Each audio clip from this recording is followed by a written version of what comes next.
21st Precinct, Sergeant Klein. He jumped or he's going to jump. Where is he, on a ledge? Where is it? E71? What floor? You are in the muster room at the 21st Precinct, the nerve center. A call is coming through. You will follow the action taken pursuant to that call from this minute until the final report is written in the 124 room at the 21st Precinct. Yes, sir. I'll send assistance right away. Right away. You just stay there, wait for the officers. Yes, sir.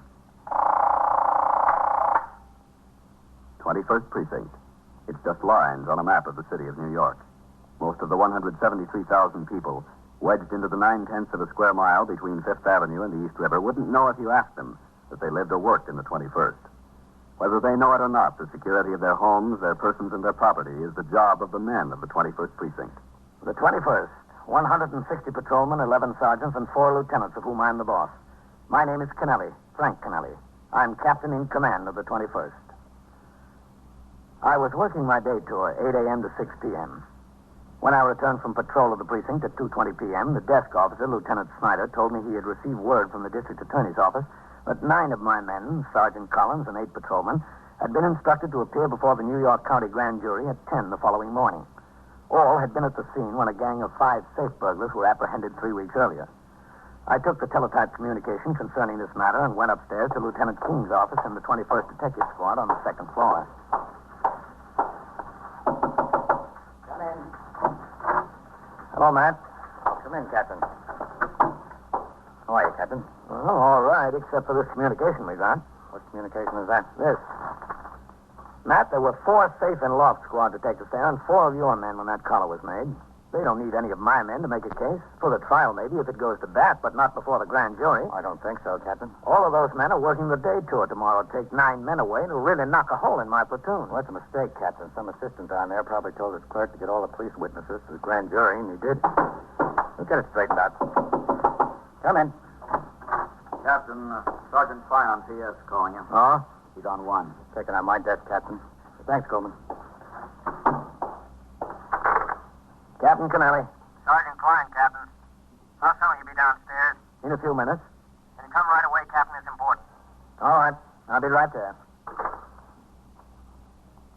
I left the 21st Squad and went downstairs through the back room where the attendant was sweeping up. He nodded at me, and I nodded back. I stepped out into the muster room. Lieutenant Snyder was talking to a couple of complainants who stood before the desk. I walked over to the telephone switchboard. 21st Precinct, Sergeant Klein. All right. You take your meal now. What is it, Sergeant? Got a piece of bad news, Captain. Yes? What? A woman called in here from Queens. She said she was a neighbor of Sergeant Burns and his wife. Yes? She said that Mrs. Burns just got a telegram from the Army. Their boy was stationed at Fort Devens. He was killed in an accident this morning. That's too bad. A neighbor said she was calling from his house. Doctor's there for Fred's wife. They think you ought to come home right away. Where is he? On patrol, Captain. All right, you better call him. Yes, sir. Communications Bureau, Patrolman Nelson. This is Sergeant Klein at the 21st. Would you have 651 call the 21st? Yes, sir. How did it happen? Did they know? No, sir.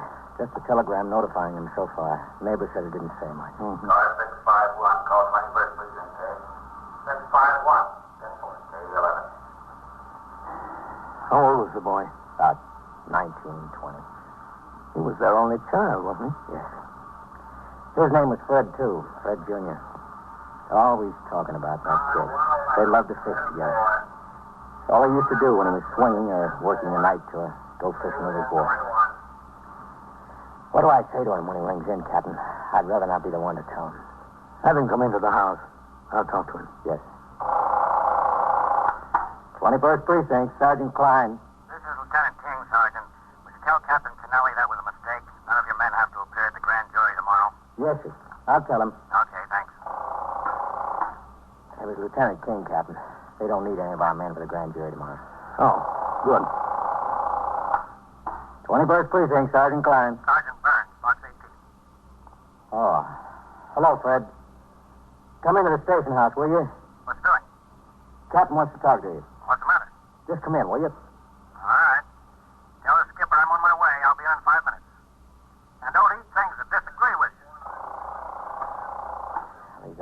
Captain. He'll be here in 5 minutes. Send him into my office. Yes. A large part of a policeman's job is conveying bad news. Hardly a day goes by that we're not required to notify a wife or mother, a father or husband that someone close is dead or sick or in serious trouble. These notifications are difficult enough when total strangers are involved. Telling a man you've known and worked with that his only son is dead is twice as hard. I waited in my office. I tried to read over a few of the reports that had accumulated, but my eyes turned automatically through the open door into the muster room. Finally, I saw Sergeant Burns walk in. He approached the desk, talked for a few seconds to Lieutenant Snyder. Sergeant Klein busied himself filing aided case cards. When Sergeant Burns crossed the muster room toward my office, my attention turned to the file of reports in front of me. Captain? Come in. Yes, sir. Shut the door, will you, Fred? Lieutenant Snyder says you wanted to see me, Captain. Yes, that's right. Sit down, Fred. Yes, sir. Yes, sir? I've got some bad news for you, Fred. What kind of bad news, Captain? A neighbor of yours called in. Nothing happened to Ruth. My wife's all right. She's all right, yes. It's your boy. What happened to him? The Army sent a wire. He was in an accident. He's dead. Yeah? I'm sorry, Fred. Are they sure? For sure it was Freddie? Well, all we know is what your neighbor called in and told us, Fred. That's all. How's this happen? What kind of an accident? Where? I don't know, Fred. Dear God. What am I going to do? How am I going to tell Ruth? She knows, Fred. The wire came to your home. Oh, yeah. Yeah. 19 years old, that's all. Just 19 years old. When he got out of the Army, he was going to try and get on the cops. I told him all the time, you don't want that, get into something where there's more money. But it made me feel good that he wanted to get on the cops, like I was setting a good example. Well, sit still, friend. Thanks, Captain. Thank you. You stay in here. Poor Ruth. Oh, there's a doctor with her, Fred. She'll be all right. Oh, yes, that's good. It's going to be kind of rough on her. She's got nobody else besides me and him. That's all she's got, Captain. Just me and him. Just me now. Just me. You stay in here, Fred, or if you want me to stay with you. No, sir. That's all right. You don't have to stay. All right, Fred. Whatever you want. What I want, I got it. I'll be outside. Yes, sir.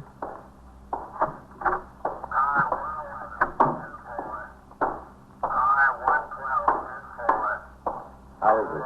You all right, Captain? Yes, I think so. 21st Precinct, Sergeant Klein. All right, 15. You think somebody ought to stay in there with him, Captain? He wanted to be alone. Hello, Captain. Matt? You got my message about your men not being needed at the grand jury tomorrow? Yes, sir, I gave it to him. You know what happened? It's a laugh. Somebody down at the DA's office. What's the matter? Fred Burns just got word his son was killed. Oh, that's rough. Yeah, he was a nice kid. I met him once. We went fishing. Captain, don't you think somebody ought to be in there with him? I don't know whether it's good to leave him in there alone. He ought to have company. This is one time a man doesn't need company.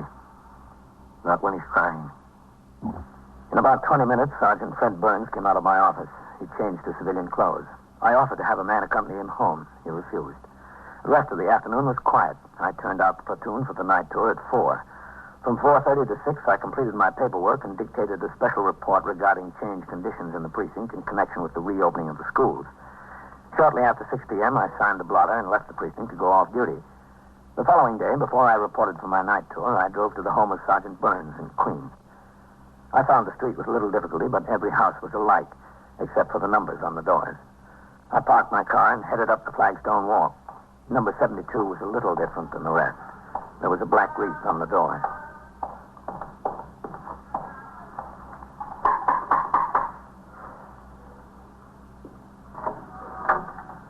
Hello, friend. Oh, Captain. Come in. Thanks. I hope you'll excuse the way things look around here. Oh, yeah, sure. With all that's happened and Ruth so broken up, there hasn't been much chance to get things straightened out. They brought him home late last night. For a while, she's all right, Captain, and then you know. I can't blame her. I feel that way myself. I understand. Ruth, this is Captain Kennelly. You have my deepest sympathy, Miss Burns. It's awful. It's awful. Yes, ma'am. Captain. He was going to be 19 next month. Raise a boy and see him like this in your own living room. He just got made corporal just the day before. Rough. Army sent that flag along with him, having 2 soldiers come over for the funeral. Army's been very nice about the whole thing. CO called me up on the phone last night and told me how the whole thing happened. Would you like a cup of coffee, Captain? No, thanks, friend. There's some on the fire in the kitchen. No, never mind. I think I'll have some myself. I haven't had a thing hardly since I first found out. Would you come in the kitchen with me? Sure. I'm just going in the kitchen, Ruth. I'll be right back. She's in bad shape. She's in terrible shape. I don't know how she'll be able to get through this, you know. Right in here, Captain. You sure no coffee? No, I don't think so. 19 years old. That's all. Just 19. It was the hit-and-run driver that did it. Yes, I know. Lieutenant Gorman told me when I called the station house. Oh, yes, he was here last night. Well, sit down, Captain. Yes, he and everybody from my squad, everybody to a man. That makes you feel good. As good as you can feel. Did they get the driver? No, it was in town. You see, Freddie was made corporal, and next night he got a pass, went into town to celebrate. You know how a kid is. Everything calls for a celebration. Yeah, I know. He had this other soldier with him, and they went out and celebrated. I guess they had a beer or two. I don't know. He wasn't much of a drinker, just a beer or two. That's all he'd ever touch. Anyway, they were walking back to get the bus for camp. I guess he stepped out into the street, and this car came along fast around the corner. The other boy got out of the way, all right, but Freddie didn't. Did the other boy get a look at the car? Yeah, he got a look at it. He said it was a black two-door. That's all he could see. The only thing he did say is he thought it was a soldier who was driving it. He couldn't even be sure of that. They're working on it, the MPs, the state police up there in Massachusetts. I hope they get the guy. You sure no coffee, Captain? No, thanks. I hope they get him. I raised that kid from nothing to 19 years old. I put about half of me into what's laid out there in that living room. Whoever it is, I want him to pay. I wouldn't want him to do it to another man's son. I want him to pay hard. I talked to Sergeant Burns a few minutes more. Finally, his wife came into the kitchen. She was a little better. He stayed out until Monday. When he reported back on the job for the night tour, I talked to him in my office for several minutes. He seemed fairly composed considering the circumstances and told me his wife had overcome the initial shock. After I turned out the platoon, I met with a committee of 3 Lexington Avenue merchants who complained of high-pressure solicitation of funds by little-known charitable organizations. I referred them to the Department of Welfare and phoned for an appointment for them to see the deputy commissioner the next day. At 5:30, I went on patrol and returned to the precinct house at 7:10 p.m. and walked over to TS. A couple of messages for you, Captain. Yeah? And there's someone waiting for you. Who's that? Well, he said he was with Take the call, Sergeant. Yes. 21st Precinct, Sergeant Klein. Where is that? Yes, ma'am. And we got a call on that from someone else a few minutes ago. The officers are on the way over. They should be there any second. You're welcome, ma'am. What's that, Sergeant? A family argument over on East 67. Oh. Who is it that's waiting for me? Lieutenant Nayland, Captain. He says he's with the 1st Army Military Police Apprehension Unit. And where is he? Well, I asked him to wait in your office, and I told him you were due back in the house any minute. He's in there. Okay, thanks. Yes. I'll be in my office. 21st Precinct, Sergeant Klein. Lieutenant Nayland? Yes, sir. I'm Captain Kennelly. How do you do, Captain? Lieutenant Richard Nayland, 1st Army MP Apprehension Unit. I'm glad to know you. Sit down. Thank you, sir. Well, what can I do for you, Lieutenant? We got an arrest to make in your precinct, Captain. Oh? You need some assistance? Yes, sir, I think we will. But that's not the problem right now. What is? This feller's AWOL. We've had the house staked out since last night. His wife's apartment, that is. Mm-hmm. We're 90% sure he's up there, but nobody's shown their head out of the place since we've been watching. Yes? We thought either he or his wife would come out today. We'd like to wind it up, but we don't have a warrant. And being federal officers, we can't go in there without a warrant. We can't go in there either, Lieutenant. Not under these circumstances. We've got to have reason to believe that there's evidence of a crime or a fugitive from a crime inside. And by crime, I mean a felony, not AWOL. He also is a fugitive in connection with a felony. Is he? Yes, sir. The Massachusetts State Police have got a warrant out for him on manslaughter. He's suspected of driving a hit-and-run car that struck another soldier and killed him. What was the name of the victim? And we got the request to apprehend from the MPs at Fort Devon. I didn't notice whether it was mentioned in the report or not. Oh, yes, sir, here it is. Corporal Fred Burns, Jr. I think we can be of assistance to you, Lieutenant. Thanks, Captain. Anything you can do will be appreciated. We're glad to do it. The victim's father is a sergeant of police in this precinct. Yes? Yes. Well, that's a strange coincidence. It doesn't happen every day. It's funny. I'm sorry. I guess funny is not quite the word. I told the MP officer the case was properly in the province of the detectives, and I took him upstairs to Lieutenant King's office. There, he said the suspected soldier's name was John Escher, private, first class, age 22. He said that Escher had a 24-hour pass on the same night Corporal Burns was run down. Escher borrowed a car from a friend. He returned it early the next morning. There was a large dent in the front right fender, and the headlight was smashed. Escher failed to report for duty the following day and had been AWOL since. This information had been forwarded to the 1st Army Military Police by Fort Devon's MPs with a request that Private Escher's listed residence be checked. The residence was a small flat on the 3rd floor of an old law tenement building on East 76th Street. Lieutenant King and I sought all the available information from the MP officer. How many men have you got planted over there now, Lieutenant? Well, Lieutenant, we got the request yesterday from Fort Devon. I sent 2 of my best men right to the address. We staked the place out. We haven't seen either her or him since we've been there. She hasn't come out. Well, maybe she's not there. She might have gone to meet him someplace. There's somebody there, sir. I got hold of the people who live downstairs from them. They've been hearing voices and people walking around in the Escher place. People? That's what they said. 2 people at least. Has Escher had any previous criminal records you know of, Lieutenant, before he went into the service? No, Lieutenant, no record at all. He had gone AWOL once before. That was limited to company punishment. He overstayed a leave 48 hours. Well, Captain, suppose we go have a look. All right, Matt. But there's one thing. Yes, sir? Can I use your phone to TS? Sure. Thanks. 21st Precinct, Sergeant Clarence. This is Captain Kennelly. Put out a radio call for Sergeant Burns. Yes, Tell him to come into the station house. yes, right away. I think he'd like to go along. I'm sure he would, Captain. In 5 minutes, Sergeant Burns was in the station house. He appeared to accept his instructions as he would in connection with any other duty assigned. We left the precinct house for the East 76th Street address at 10 minutes to 8. It was just getting dark. Lieutenant Nayland spotted the 2 men he had planted watching the buildings. He signaled for them to join us. Lieutenant King gave his instructions. He, Lieutenant Nayland, Sergeant Burns, and myself would lead the way up the stairs to the 4th floor. An MP and a detective right behind us would proceed straight up the stairs to the roof of the building to block an escape that way. The other officers would remain on the 3rd floor landing. All right, you drop off here. Yes, sir. Let the detectives and the MPs handle it, Fred. We'll stay in the background. Yes, sir. And you keep away from the boy. Yes, sir. All right, up quietly now. The door in the front.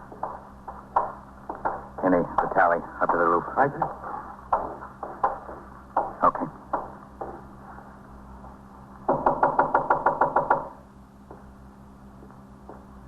They're in there, I hear them. Yes? Who is it? I want to talk to John. John isn't here. And I want to talk to you. Open the door. I'm a police officer. What do you want? Open up or I'll kick it in. Open up. All right.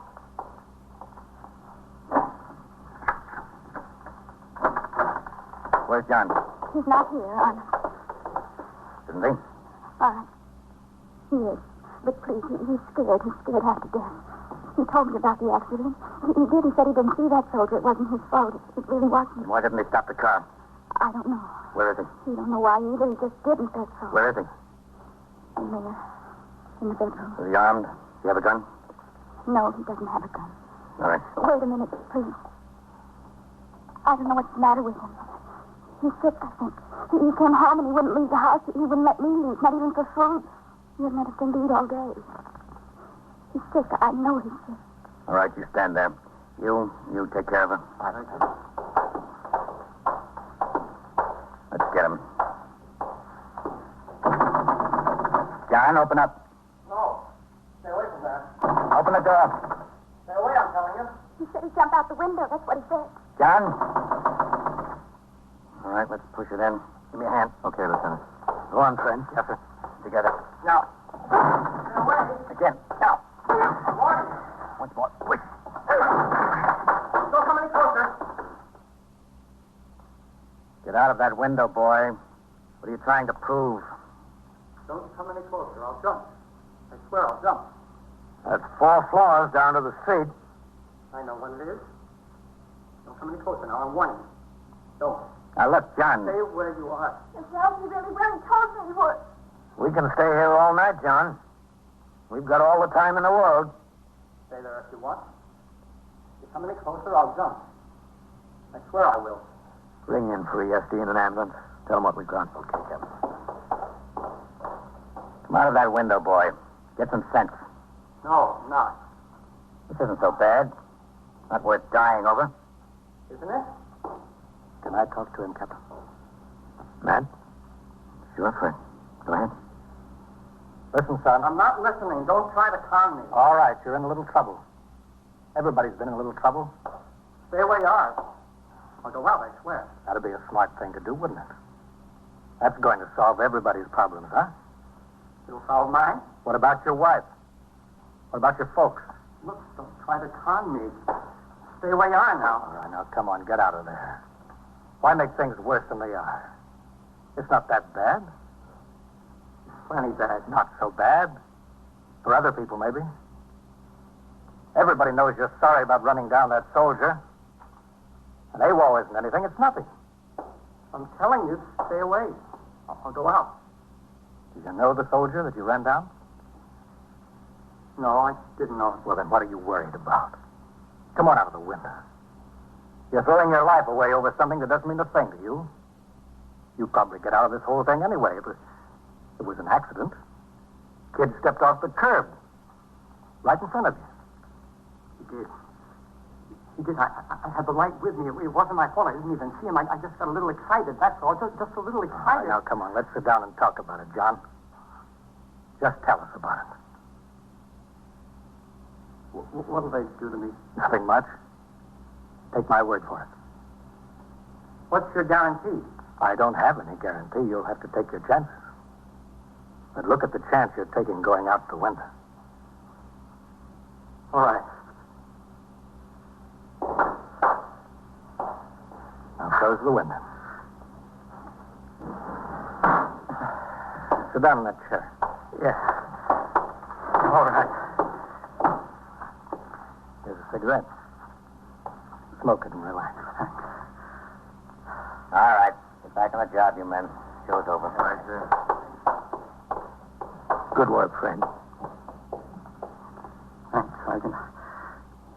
I really didn't want to go out the window. I didn't know what else to do about it. There just wasn't anything else to do. I'm Lieutenant Nayland of the MPs. Well, that figures. Your prisoner, Lieutenant. Sergeant, you're all right, Sergeant. You're okay. Thanks. I just got away with boys. Yeah. You must have one yourself. No. No, I don't, Johnny. No children. 21st Precinct, Sergeant Klein. What's the matter there? How do you know? And so it goes. Around the clock, through the week, every day, every year. The police precinct in the city of New York is a flesh and blood merry-go-round. Anyone can catch the brass ring, or the brass ring can catch anyone. 21st Precinct, a factual account of the way the police work in the world's largest city, is presented with the official cooperation of the Patrolmen's Benevolent Association, an organization of more than 20,000 members of the Police Department City of New York. Everett Sloan in the role of Captain Kennelly, Ken Lynch as Lieutenant King. Featured in tonight's cast were Wendell Holmes, Lawson Derby, Ralph Camargo, George Petrie, Michael Dreyfus, and Elaine Ross. Written and directed by Stanley Niss. Produced for CBS Radio by John Ives. Gaylord Avery speaking.